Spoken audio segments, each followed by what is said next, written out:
ইসলামের শারীরিক আওলাদ নাকি মানসিক আওলাদ, মানে এর দ্বিতীয়টা আপনার প্রশ্ন। এখানে কিছু কথা আছে যে শারীরিক ব্যবহার বেশি কেন আপনাকে প্রশ্ন করা মানুষ শুনো।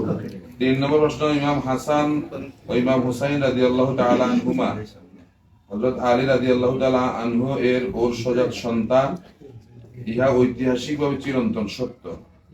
ওনারা তো আওলাদে আলী রাদিয়াল্লাহু তাআলা আনহু, তাহলে ইমাম হাসান ও ইমাম হুসাইন রাদিয়াল্লাহু তাআলা আনহু আওলাদে মুহাম্মদ সাল্লাল্লাহু আলাইহি ওয়াসাল্লাম বা আওলাদে রাসূল সাল্লাল্লাহু আলাইহি ওয়াসাল্লাম হলেন কিভাবে? এতটুকু পর্যন্ত প্রশ্ন সারে, এগুলো প্রশ্ন আমরা করছি, ঠিক আছে, এটা জানার জন্য করতে পারে, কিন্তু তারপরের কথাটা এটা প্রশ্ন করেন নাই, এটা ডাইরেক্ট কিন্তু আসামি বানাইছে। হযরত মুহাম্মদ সাল্লাল্লাহু আলাইহি ওয়াসাল্লাম জীবনে কোনো একটু মিথ্যা বাক্য বলেছেন কি? অন্যের সম্পদ ও সন্তানকে নিজের সন্তান বলে দাবি করা নবী চরিত্রের জন্য যুক্তিযোগ্য কি?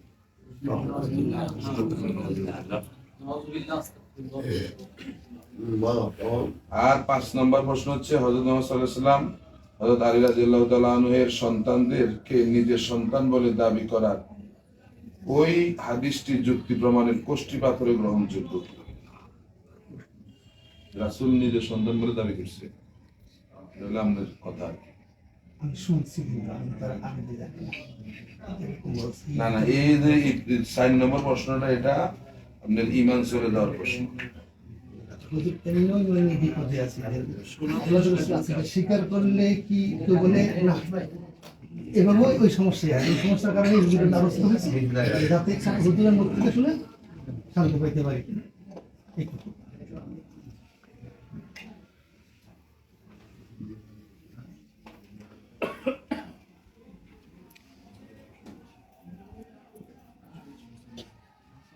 আসসালামু আলাইকুম ওয়া রাহমাতুল্লাহ। ওয়া আলাইকুম আসসালাম ওয়া রাহমাতুল্লাহি ওয়া বারাকাতুহু। আমরা মুসলমান হওয়ার জন্য 7টা জিনিসের উপরে ঈমান আনি হবে। আমানতু বিল্লাহ ওয়া মালাইকাতিহি ওয়া কুতুবিহি ওয়াল ইয়াউমিল আখির ওয়াল কদরি খাইরিহি ওয়া শাররিহি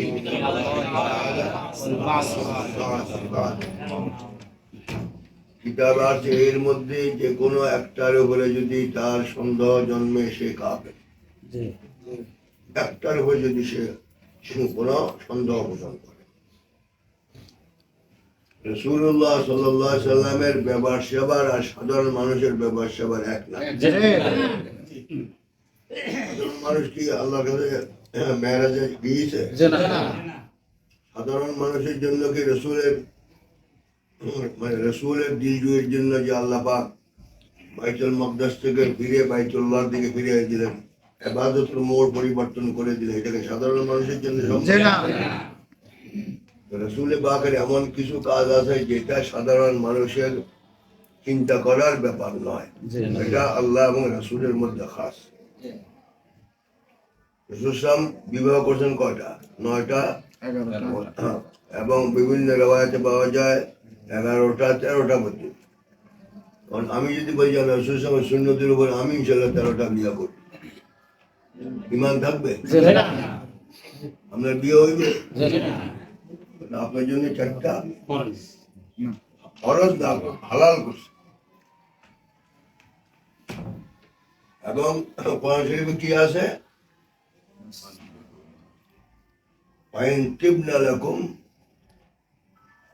কোরআনুল কারীম আল্লাহ পাক বলেছেন মাসনা ওয়া সুলাসা ওয়া রুবা', ওয়া ইন লাম তা'দিলু ফাওয়াহিদা। তোমার শারীরিক যোগ্যতার মাধ্যমে যদি তোমার এক বিবি পরিপূর্ণতা দান করতে না পারে, তাহলে শরীয়ত মোতাবেক আর বিয়ে করতে পারবা, যদি চালাবার ক্ষমতা থাকে।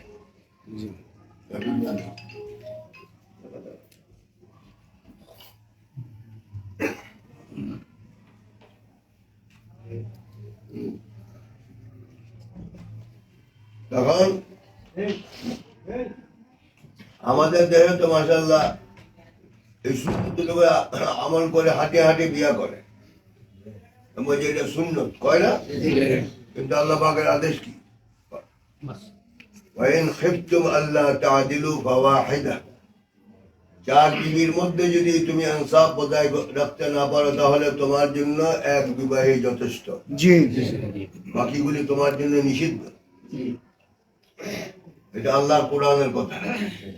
তাহলে রসুল 9 বিবাহ করেছেন, রসুলের সুন্নতের উপরে আমল করে আমি 9 বিবাহ করলে এটা ঈমান থাকবে? এটা রসুলের জন্য খাস। এবং রসুলের বিবিরা কিয়ামত পর্যন্ত সব মুমিন মুমিনাতদের জন্য আম্মা। রসুলের ইন্তেকালের পর কিয়ামত পর্যন্ত কোনো ব্যক্তি রসুলের বিবাহিতা কোনো বিবিকে বিবাহ করা হারাম। কিন্তু আমাদের স্বামী যদি মারা যায় বিবিকে আরেকখানে বিবাহ করতে পারবে না, কিন্তু রসুলের বেলায় এটা অন্য ধরনের ব্যাপার। আর উনি যে বললো রসুলের কোনো ছেলে সন্তান ছিল না, আওলাদ হয় কেমন? কারণ আমাদের দেশে তো ছেলে থেকে আওলাদ হয়, কিন্তু রসুল পাক সাল্লাল্লাহু আলাইহি ওয়াসাল্লাম একদিন চাদরের মধ্যে হযরতে আলী, হযরতে ফাতেমা, হযরতে হাসান, হযরতে হুসাইন রাদিয়াল্লাহু তাআলা আনহুম আজমাইন, ওনাদেরকে রসুলের মানে চাদর মোবারকের নিচে তাদেরকে রেখে বলেছেন আল্লাহুম্মা হাউলাই মিন আহলি বাইত, হে আল্লাহ এই 4 জন আমার আহলে বাইত, অর্থাৎ আমার সন্তান।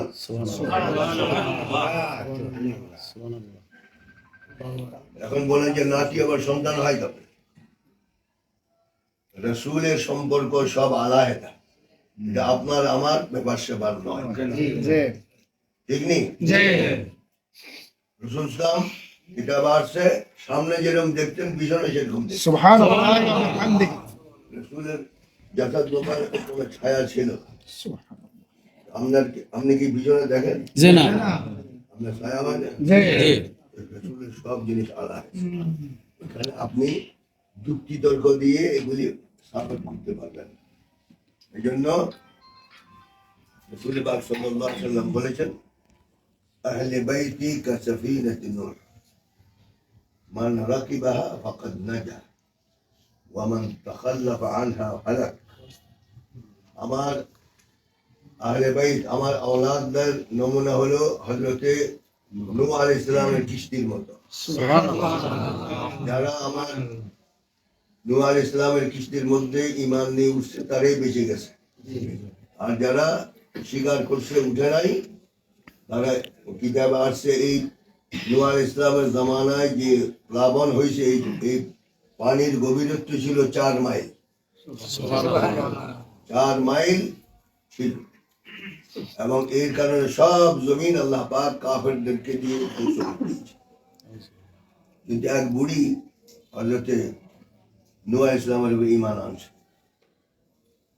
বুড়ি হযরতে নূহ আলাইহিস সালামকে বললেন, শুনতেছি এখানে নাকি কি তুফান হবে, যখন হবে তখন তোমাকে জানানো হবে। তুফান হয়ে গেছে, হযরতে নূহ আলাইহিস সালামের খেয়াল ছিল না এই বুড়িকে কিস্তির মধ্যে উঠে। তখন মনে পড়লো যে ওই বিড়ির সাথে তো আমি ওয়াদা করছি, এই বিড়ির খোঁজ খবর নিয়ে দেখি। দেখলো তার ঘর বাড়ি যা জায়গা সম্পদ সব ঠিক আছে, পানির কোনো চিহ্নই নেই, সে জীবিত ছিল ঈমান আনার কারণে। নবীদের ব্যাপার সেবার ভিন্ন, এটা সাধারণ আমাদের কেয়াসে বা আমাদের ওজন এগুলি আমরা চিন্তা করতে পারি না। এবং ওয়াইন্নাকা লাআলা খুলুকিন আযীম, আল্লাহ পাক বলেন আপনাকে উত্তম চরিত্রের উপরে কিয়ামত পর্যন্ত এককভাবে আমি প্রেরণ করেছি। আপনার মতো চরিত্রবান পৃথিবীতে আর কেউ নাই। আর উনি যে বললো রসুল মিথ্যা কথা বলে নাই, কিন্তু নিজের নাতিদেরকে ছেলে হিসাবে যে আখ্যায়িত করছেন, এটা নবীর কি নবী চরিত্রের জন্য যুক্তি যুদ্ধ।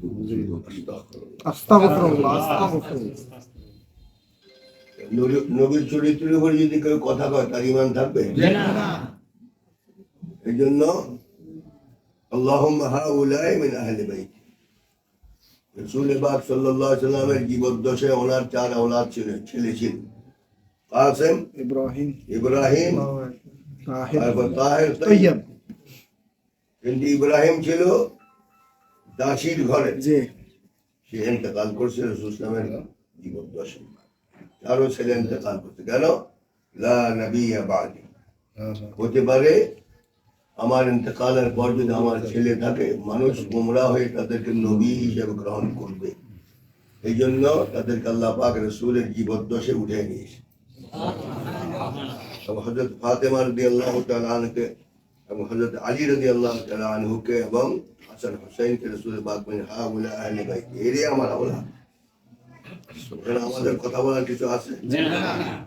বিশদ জানতে হলে আপনারা এই বই পড়তে হবে। এই বইয়ের মধ্যে আপনার সব এসকাল এই জন্য আপনি যেটা প্রশ্ন করতেছেন, প্রশ্নের নিয়ম এরকম না, সেটা ব্যক্তিগত আমার কাছে আসবে। এই যে কিতাবপত্র আছে এগুলি আছে। এই জন্য কেউ যদি রাসূল পাকের কথাকে অস্বীকার করে, সে মুসলমান থাকে না। জবানের উপরে যারা কথা বলে উচিত হয়েছে কিনা এটা আপনার বলার কোনো অধিকার নেই।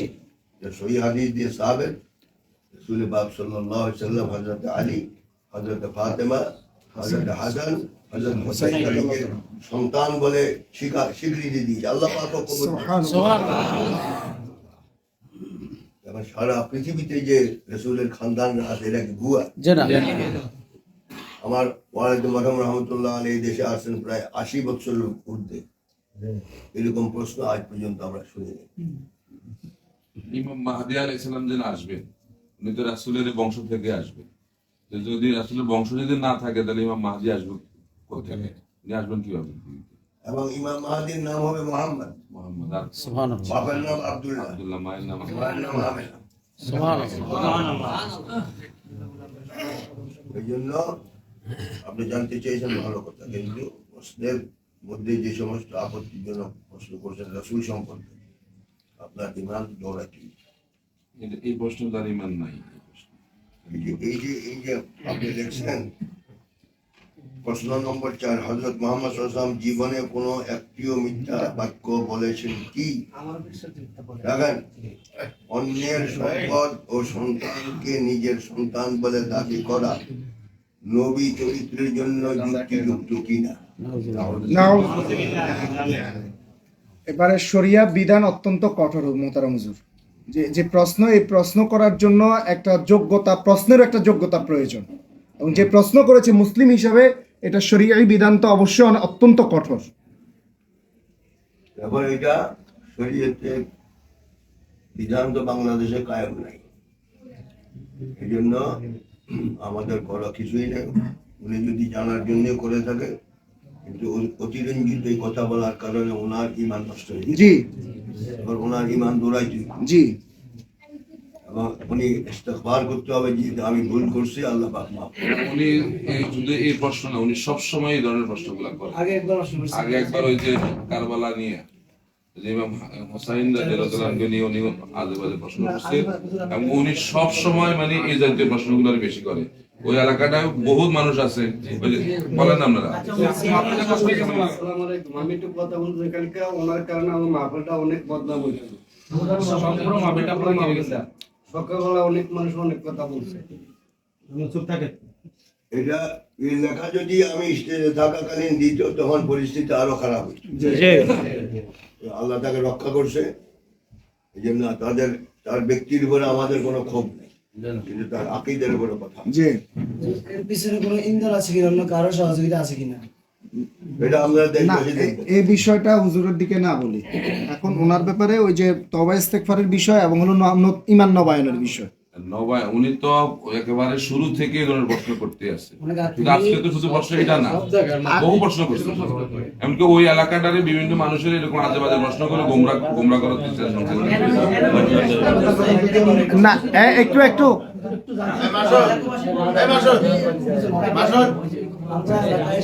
কারবালাতে ইয়াজিদ যিনি ওনার নামের শেষে কি আমরা রহমতুল্লাহ বলবো নাকি আস্তাগফিরুল্লাহ বলবো? আমার জ্ঞান নাই বাবা। দয়া করে যদি একটু clear রাদিয়াল্লাহু তাআলা আনহুম ওয়া রাদু আন।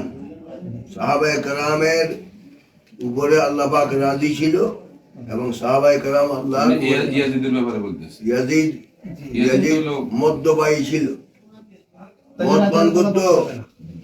মদ পান করত এবং সে হযরত হুসাইন রাদিয়াল্লাহু তাআলা আনকে মানে সে মানে তার হুকুমেই হযরত হুসাইন রাদিয়াল্লাহু আনকে হত্যা করা হয়েছে। যে একজন ঘাতক, সে কোনোদিন সাহাবীর মর্যাদা পাবে না। আপনি কি জানার জন্য প্রশ্ন করছেন, না এর পিছনে আপনার কোনো ষড়যন্ত্র আছে কিনা পরিষ্কার করেন? এটা আমাদের ইমানের সাথে সম্পর্কিত বিষয়। হুজুর, আপনাদের বাড়ি থেকে আমার বাড়ির সামনের মসজিদে ওয়াজ করছে, ওনার নাম আমার মনে নেই, উনি বলছে একে একে 5 বার বলছে ইয়াজিদ রাদিয়াল্লাহু তাআলা আনহু। তখনও অন্তরে খুব কষ্ট পাইছি। আমরা আসলে ইসলামকে ভালোবাসি। ইয়াজিদ রাদিয়াল্লাহু এরকম বলছে। ইয়াজিদ তো রাসূলকে দেখে নাই। ইয়াজিদ কি সাহাবী? ইয়াজিদ তো রাসূলকে দেখে নাই। রহমতুল্লাহ এরকম একটা বলছে হুজুর।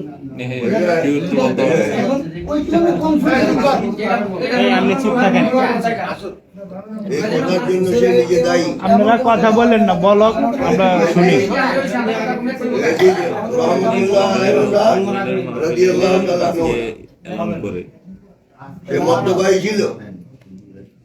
হযরত হোসেনকে শহীদ করছে, গলা কাটছে এবং সে ঘাতক। তাকে আমরা কখনই ফতোয়া দিব না, কিন্তু আল্লাহ তার বিচার হবে কিয়ামতের দিন। যেমন এটা নিয়ে বাড়াবাড়ি করা কোন মুমিনের পক্ষে এটা শোভা পায় না। হযরত হোসেন রাদিয়াল্লাহু কি গদির লোভে গেছিল? না, কোরআনকে বাঁচাবার জন্য যে শাহাদাত বরণ করছে। যদি ওনাকে বেশি ভুলে দিয়ে যদি আমরা রাদিয়াল্লাহু তাআলা আনহু আপনি কাবার হয়ে যাবেন। আমরা তো বলি নাই না, যেই বলছে যেই বলুন আপনাদের বাড়ি থেকে বলছে যে কষ্ট পাইছে, কনফিউশন হয়ে গেছে। এই যে সে এগুলো তথ্য দিয়েছে, ঠিক আছে, এই টাইপ করাইছে কারা, তার কার নির্দেশে এটা বানাইছে? এটা তো এই নিজে বানায় না, বানাইছে কাউরে দিয়া। টাইপও করা হয়েছে। এর পিছনে যে ষড়যন্ত্র আছে। টাইপ করাইছে এগুলো দিয়া, টাকা দিয়া। প্রশ্ন করছে কি আপনি নিজে? প্রশ্নগুলো আমি নিজে থেকে করছি, আমার তৃষ্ণা মেটানোর জন্য। যখন ইয়াজিদের নামের সাথে রাদিয়াল্লাহু তাআলা আনহু আপনাদের ফ্যামিলি থেকে কেউ বলে, তখন আমরা কনফিউজ হয়ে যাই। এই আত্মমিথ্যা কথা বলতে এই ফ্যামিলি থেকে তো এমন কথা কখনো আসবে না। আমাদের মসজিদে, আমার ঘরের সামনে যে মসজিদ, ওই মসজিদের ওখানে ইয়াজিদ রাদিয়াল্লাহু তাআলা রহমতুল্লাহ পরিবারের কোনো সদস্য কখনো যাওয়া হয় না। গেছে। আপনার এবারে মসজিদে ফ্যামিলির সদস্য আমি আরেকদের সাথে আমাদের এলাকাতে নবীর বর্ণনা আছে, বুঝছেন নি? যে ভাই এটা কিরকম? এটা তো আগে ঘোড়া বলে যে উনি বলছে, আপনারা জানেন না। আমরা সত্য কথা জানি এটা।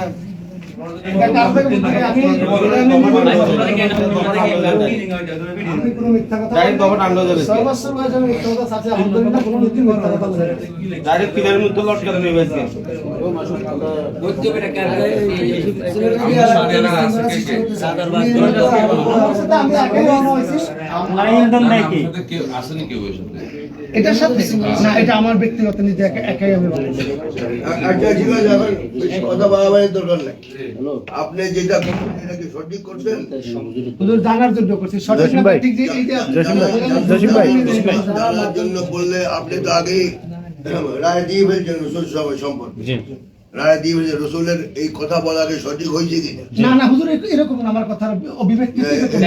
এখানে তো যে আমাদের নবী সাল্লাল্লাহু আলাইহি ওয়াসাল্লাম তো জীবনে কোনোদিন মিথ্যা কথা বলেন, এই ব্যাপারে তো আমি শিওর। আপনি তো সম্পদের কথা বলেছেন, সম্পদ। হাদিসে বা যেরকম পাইতেছি ওগুলো আমরা বুঝতেছি না। তা আমি হচ্ছে যে আমাদের রাসূল ইসলাম জীবনে কোনোদিন মিথ্যা কথা বলে নাই, কারো সম্পদের প্রতি ওনার লোভ ছিল না, কারো সন্তানের প্রতি ওনার লোভ ছিল না। এখন আপনি যেটা বলছেন যে উনি চাদর দিয়ে বলছেন হুজুর জীবনে এই বাদে প্রথম শুনলাম, গতকাল ওনার মুখ একটু শুনছি, আর আজকে আপনার এটাকে মুখে শুনলাম। ইফতিহাল বলা হয়, ইফতিহাল।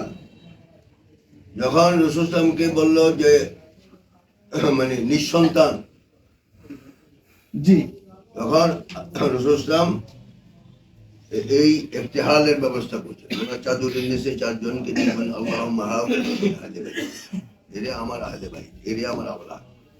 যে হুজুর সূরা কাউসারের যে সালে নজুল এবং বাংলাটা পড়ছি, সেখান থেকে মনে করেন এই যে যেটা বলছেন যে ইফতিহাল, এইটা কখনো শুনি নাই, যেই কারণে যে কারণে কনফিউজে এসে গেছি। আর হুজুর আমরা অনেক কষ্ট করে অনেক বেতের পিঠা খেয়ে 7 থেকে 8টা আসুরা শিখছি। তো এভাবে বাংলা বই যেখানে কোরআনের ব্যাখ্যা পাইছি, এই সারা জীবনে কোরআনের ব্যাখ্যা পাইছি, যেখানে পড়তে চেষ্টা করছি, বুঝতে চেষ্টা করছি। কথা শোনেন, কত হলো ফতুয়া দিবে যারা আলেম। জি আমরা আলেম না হুজুর, এই জন্যই তো আপনার কাছে দ্বারস্থ হয়েছি। এখন যদি আপনাকে আমি একটা মানে হাদিসের ইবারত করতে দেয়া করতে পারবে একটু পারবো না হুজুর, কোনো জ্ঞান নেই না। জ্ঞান না থাকলে আমরা কিন্তু এই যে কথা বাড়াবাড়ি করছি।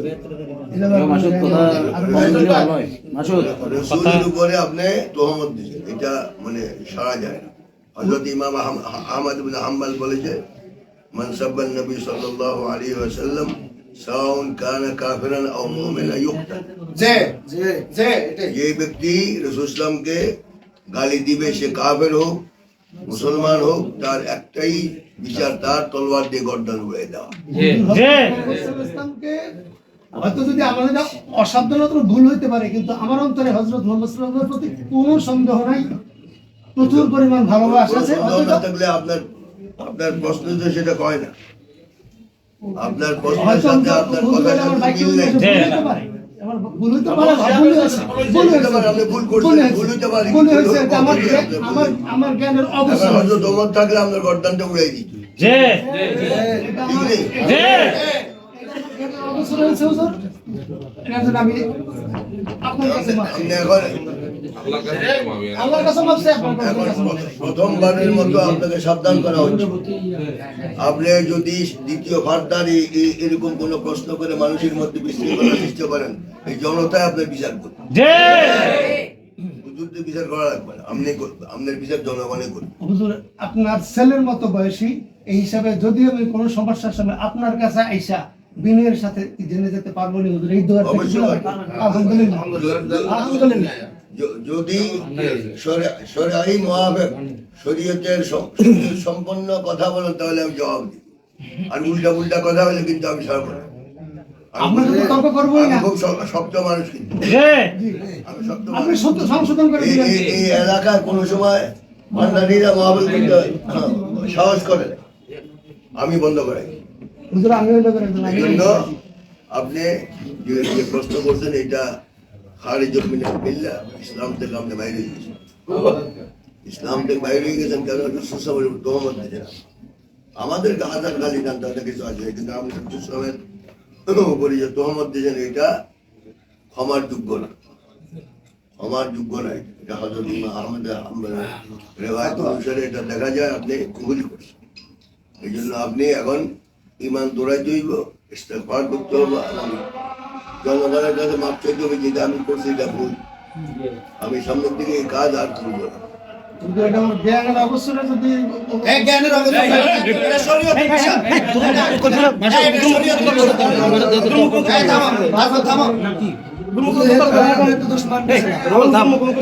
মাসুদ কথা আর না করলে ভালো হয়। মাসুদ এই কথা না বলে ভালো হয়। মাসুদ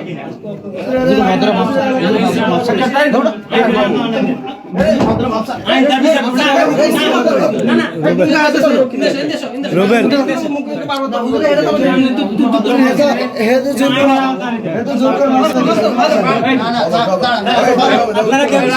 কি বলে শোনেন। وإن تاب وأصلح فإن الله غفور رحيم। আপনারাও যখন তওবা করছে, ইস্তেগফার করছে, আল্লাহ পাক মাফ করে দেন। এবং সেই যদি তওবা করে, ইস্তেগফার করে, আল্লাহ যদি মাফ করে দেয়, আমাদের তো কোনো তার জন্য আমাদের শেষ থাকবে, কথা থাকবে, উল্টা পুল্টা কোনো কথা বলে সমাজের বিশৃঙ্খলা করতে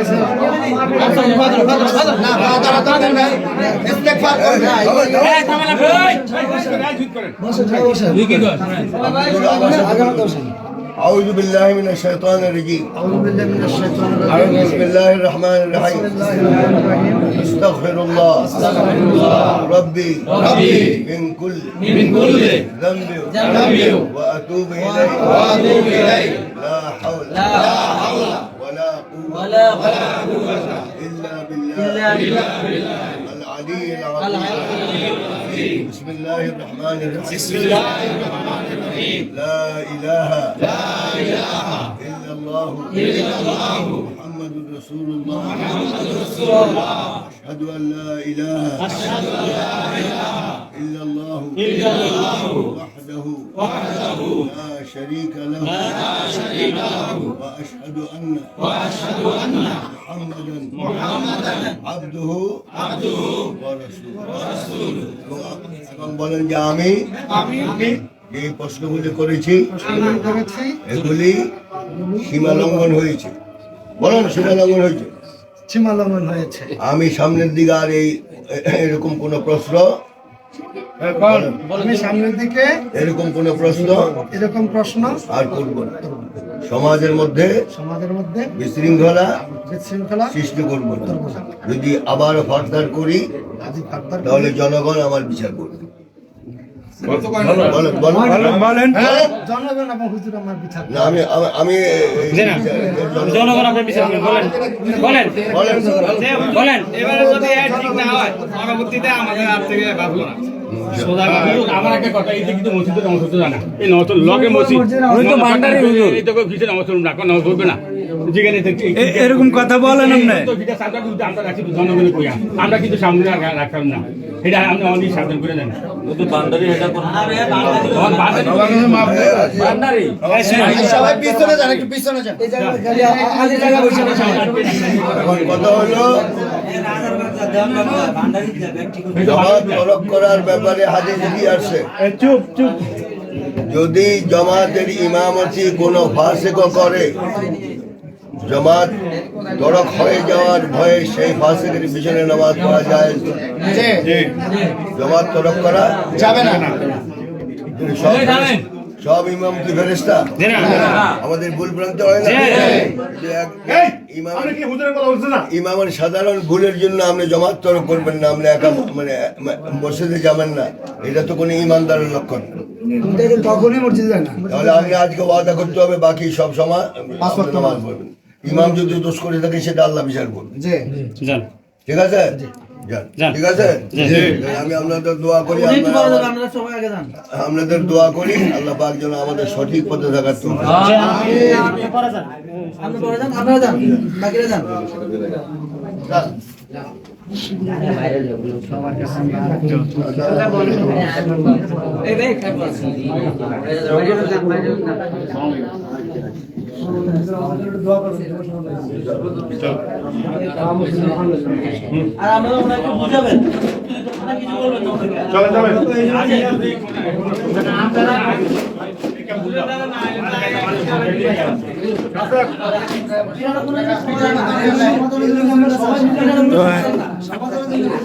দর্শক আসলে এখানে যে আজকে যে বিষয়টা, এই বিষয়টা হলো আল্লাহ রাসূল হযরত মাওলানা আনোয়ার হোসেন তাহের জাবিরি আল মাদানী সাহেব হুজুরকে গতকালকে 1 নং ইউনিয়নের 1 নং ওয়ার্ডে খায়গো বাড়ি মসজিদে এখানে মাহফিল, ওই মাহফিলে ইনি মাহফিল শুনতে এসে হুজুরকে একটা আসলে চিঠি দিয়েছে। তো কিছু বিশৃঙ্খলা করার মতো কিছু আর কি বিষয়।